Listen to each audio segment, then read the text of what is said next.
পদুম এৰি জাহাজত উঠিল ৰাজেন গোহাঁই। এজেপিত যোগদান কৰিয়ে মুখা খুলিলে বিজেপিৰ। হিন্দু মুছলমানৰ সংঘাতৰ আঁৰত বিজেপি। হিন্দুক ভয় খুৱাবলৈ মুছলমানৰ নামত ঘটনাৰাজি সৃষ্টি কৰে বিজেপিয়ে। বিজেপিৰ হিন্দুত্ববাদ ভুৱা। কাৰ্যকৰ্তা আছে, তেওঁলোকৰ স্বাভিমান ৰক্ষা কৰি তেওঁলোকে মই ভাবোঁ সেই দলৰ পৰা ওলাই আহিব লাগে। যিটো দলক মৰ্যাদা দিয়া নাই, সন্মান দিয়া নাই, আন্তৰিকতা দিয়া নাই, তোমাৰ দুখ কষ্ট অকণ মাত লগোৱা নাই, এটা চিনি নাপায়। আজি নতুন যিসকলে এই দলটো চলাইছে তোমালোকক চিনিয়ে নাপায়। সেই দলটোত সোমাই থাকি তুমি কি পাম বুলি আশা কৰি ৰৈ আছা মইতো নাজানো। কিন্তু তোমালোকৰ শক্তি ইমান বেছি আছে, তাৰ আন্দাজ তেওঁলোকেও কৰিব নোৱাৰিলে, কিন্তু মই আন্দাজ কৰিব পাৰোঁ। গতিকে আপোনালোকক কৈছোঁ যে আপোনালোকে সকলো যিখিনি অৱহেলিত আছে ভাৰতীয় জনতা পাৰ্টীৰ পুৰণা কাৰ্যকৰ্তা, তেওঁলোকে সাহসেৰে ওলাই আহক। পৃথিৱীত কাম কৰিবলৈ এনেকুৱা নহয় যে ভাৰতীয় জনতা পাৰ্টীতে তুমি কাম কৰিব পাৰিবা, চবতে কাম হ'ব। আজি ভাৰতীয় জনতা পাৰ্টী সমগ্ৰ ভাৰতবৰ্ষতে আজি অৱস্থা নাই।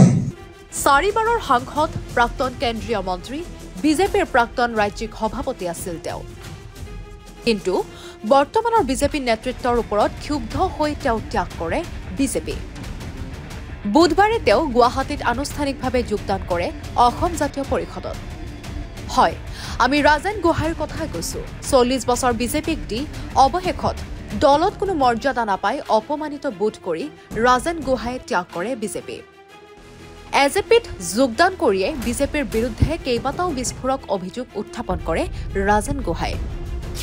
ৰাজেন গোহাঁইৰ মতে বিজেপিত বৰ্তমান কোনো পুৰণি কৰ্মীৰ গুৰুত্ব নাই।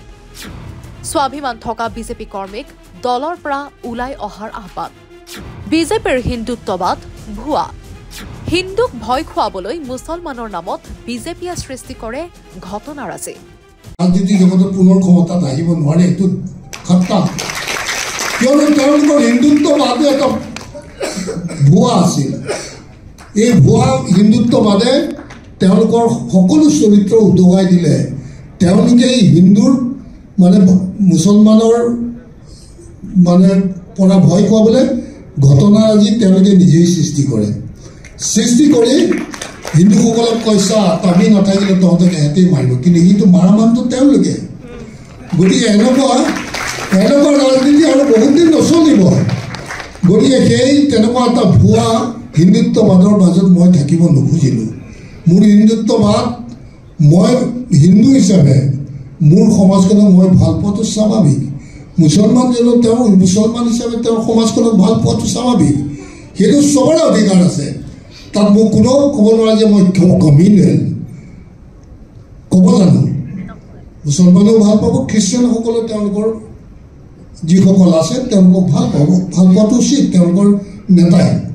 গতিকে এইটো সাম্প্ৰদায়িক কথা নহয়। মই যেতিয়াও সেয়ে পদুম এৰি এইবাৰ জাহাজত উঠিল ৰাজেন গোহাঁই।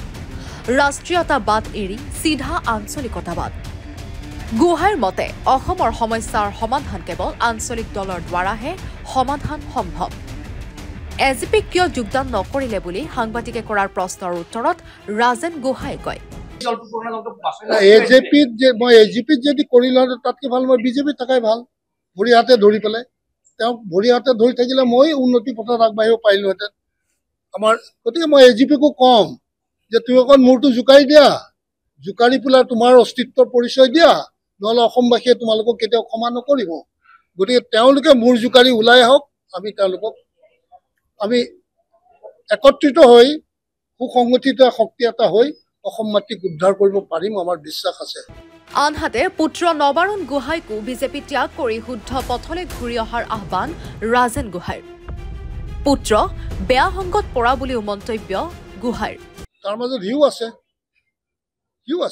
তাত সেইটো মই নাজানো। সিও ডেকা হ'লতো, মেচিয়ৰ্ড হ'লতো, এতিয়া হয়তো ইমান কথা নুশুনে। তাৰো চিন্তাধাৰা সি বুজা নাই যে তাক সেই পদটো দিছে একমাত্ৰ বাপেকক কণ্ট্ৰল কৰিব পাৰোঁ নেকি, যে সেই পদটোৰে বাপেকক শান্ত কৰি পেলাই ৰাখি থ'ব পাৰোঁ নেকি, সেই কথাটো সি বুজা নাই। কিন্তু মই বুজি পাইছোঁ। গতিকে সেইটোৱে মোক চুবও পৰা নাই, সেই পদটোৱে মোক চুবও পৰা নাই আৰু সেইটো পদৰ তাৰ সি লৈ থকা পদটোৰ প্ৰতি মোৰ কোনো আগ্ৰহো নাই, সদ্ভাৱনাও নাই। কিন্তু মই তাক আহ্বান কৰিম যে তুমি তাৰ পৰা ওলাই আহা। পিতৃয়ে বেয়া ৰাস্তাত যোৱা নাই, তুমি কিন্তু বেয়া ৰাস্তাত গৈছা, বেয়া মানুহৰ সংগ লৈছা, গতিকে ওলাই আহা। ৰাজেন গোহাঁইৰ সৈতে এজিপিত যোগদান কৰে কেইবা শতাধিক তেওঁৰ সমৰ্থকে। এজিপিৰ সকলো নেতৃত্বৰ উপস্থিতিত আয়োজিত এই যোগদান কাৰ্যসূচীত ৰাজেন গোহাঁইয়ে প্ৰাণৰ শিল্পী জুবিন গাৰ্গে ন্যায় নাপায় বুলিও তাৎপৰ্যপূৰ্ণ মন্তব্য কৰে। নাম উল্লেখ নকৰাকৈ মুখ্যমন্ত্ৰীক টাৰ্গেট কৰি ৰাজেন গোহাঁই কয়, কিন্তু এটা কথা, চব বস্তুৰে এটা সীমা আছে। এক্সট্ৰিমটো চবৰ কাৰণে বেয়া, যোনেই যি নহওক। আৰু যিজন ব্যক্তিৰ কিন্তু জুবিনৰ সংঘাত কিন্তু সেইজন ব্যক্তিৰ লগতে চিধা চিধি হৈছে দেই, আৰু কোনো পলিটিচিয়ানৰ লগত হোৱা নাই। কোনো পলিটিচিয়ানৰ লগত জুবিনৰ সংঘাত হোৱা নাই, আৰু জুবিনৰ সৈতে ইমান বেয়াকৈ কাকো কোৱাও নাই, আৰু কাৰো লগত তেওঁৰ ইমান সংঘাতো নাই। মই দেখিছোঁ তৰুণ গগৈ ডাঙৰীয়া দিনতো তেওঁ সুন্দৰকৈ তেওঁৰ তাত যায়, কথা পাতে। তৰুণ গগৈ ডাঙৰীয়াও তেওঁক মাতি আনি কিছু কথা বুজায়। বুজোৱাৰ পাছত সেই হিচাপে তেওঁ থাকে, ঠিক আকৌ ক'বলৈ গ'লো কৰে, এইটো বেলেগ কথা। কিন্তু ক্লাছ যদি আছে, এওঁৰ লগতে আছিলে ক্লাছটো, আৰু সেইটো মুকলিভাৱে আছিল। তেওঁ পাব্লিকলি কৈছিলে, এওঁ পাব্লিকলি কৈছিলে। গতিকে বাকী এনিমিটি তাৰ লগত কাৰো নাই, নহয় জানো? আছে জানো কাৰো? নে লুইনৰ আছিল নেকি? নাই, নে এনিমিটি কাৰো লগত নাছিল। গতিকে বহুত কথাই আমাক ভাবিবলৈ বাধ্য কৰে, আৰু সেইটো হয়তো কাৰণ হ'ব পাৰে, ক'ৰবাত পাবও পাৰে, নাপাবও পাৰে। মুঠতে 40 বছৰ বিজেপিত দিও দলত উপযুক্ত মৰ্যাদা নাপালে 4বাৰৰ সাংসদ, প্ৰাক্তন কেন্দ্ৰীয় মন্ত্ৰী, বিজেপিৰ প্ৰাক্তন ৰাজ্যিক সভাপতি ৰাজেন গোহাঁই। কাৰণ বিজেপিত এতিয়া গুৰুত্ব নাই পুৰণি কৰ্মীৰ। নিউজ টেক্স ৰিপৰ্ট ক্ৰছগাৰ্ড।